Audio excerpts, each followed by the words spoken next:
Hola, en esta ocasión voy a tratar un tema de gran relevancia social y sobre todo en el ámbito de la materia familiar, que se denomina guardia y custodia compartida. Figura jurídica que jurisprudencialmente fue creada y que los códigos civiles de los estados no contemplan. Sin embargo, es lo que prácticamente estima la Suprema Corte como una medida provisional y en su caso definitiva que viene a resguardar los derechos de los menores o niños y niñas, pero que beneficia en su interés. Sin embargo, bueno, hay muchas cuestiones que no tienen, no se han desarrollado como debe ser, ¿no? Son temas que no se han desarrollado jurídicamente en su amplitud. ¿Para qué? Para que la sociedad y sobre todo los padres y las madres involucradas en este tipo de asuntos los conozcan. La primera pregunta sería, bueno, ¿qué pasa cuando se decreta una guardia y custodia provisional?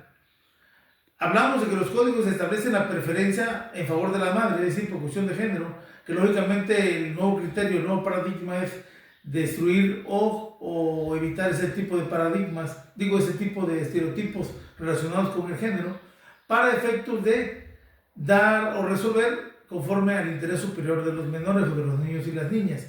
En ese sentido, los tribunales, por regla general, pues tienen la facultad de decidir si conceden una custodia provisional en favor de la madre conforme a los códigos civiles que establecen que cuando son menores de 7 años, la guardia y custodia, cuando los padres no se ponen de acuerdo a través de un convenio para la guardia y custodia, tiene que resolverse a favor de la madre. Lógicamente que eso significa pues una cuestión de discriminación, a lo mejor en el ámbito de los derechos humanos y de los derechos de individuos entre el hombre y la mujer, que mucho se ha cuestionado, como cuando se establecía o se establecen los códigos también procesales que el marido debe salirse del hogar cuando hay un divorcio o una separación. En ese sentido similar, en este caso, pues el código establece la preferencia jurídica para determinar una guardia y custodia provisional a favor de la madre. Ahora, la guardia y custodia compartida, pues lógicamente implica pues que determinado tiempo lo tiene la madre, determinado tiempo lo tiene el padre, ¿sí? Y esa es una cuestión, no sé, a opinión de la sociedad y sobre todo de la comunidad jurídica, si es viable o no es viable, porque digo, podemos encontrar que es una cuestión novedosa, pero que también puede tener implicaciones, un impacto negativo en contra de los menores, ¿sí?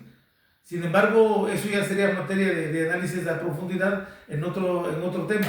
Aquí también lo importante es, ¿procede o no procede la interrogante? ¿Procede o no procede una pensión alimenticia? Se entiende por lógica que los padres al momento de tenerlos en determinado tiempo, por ejemplo, una semana uno, otra semana el otro, o 15 días uno, 15 días el otro, se entiende que cubren los rubros de pensión alimenticia, como son comida, alojamiento y vestido y esparcimiento inclusive de los menores.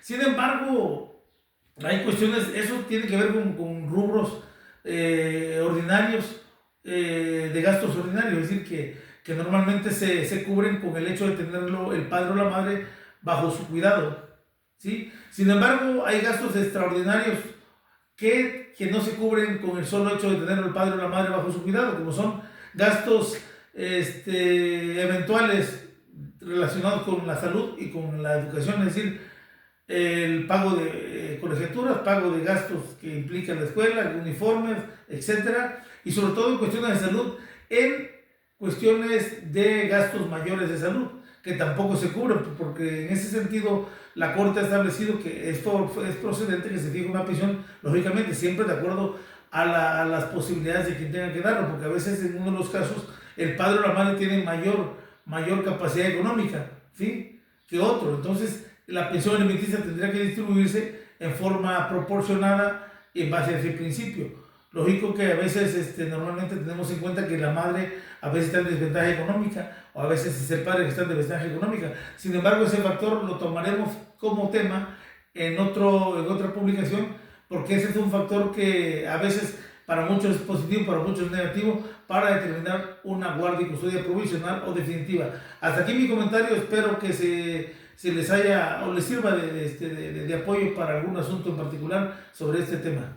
Saludos.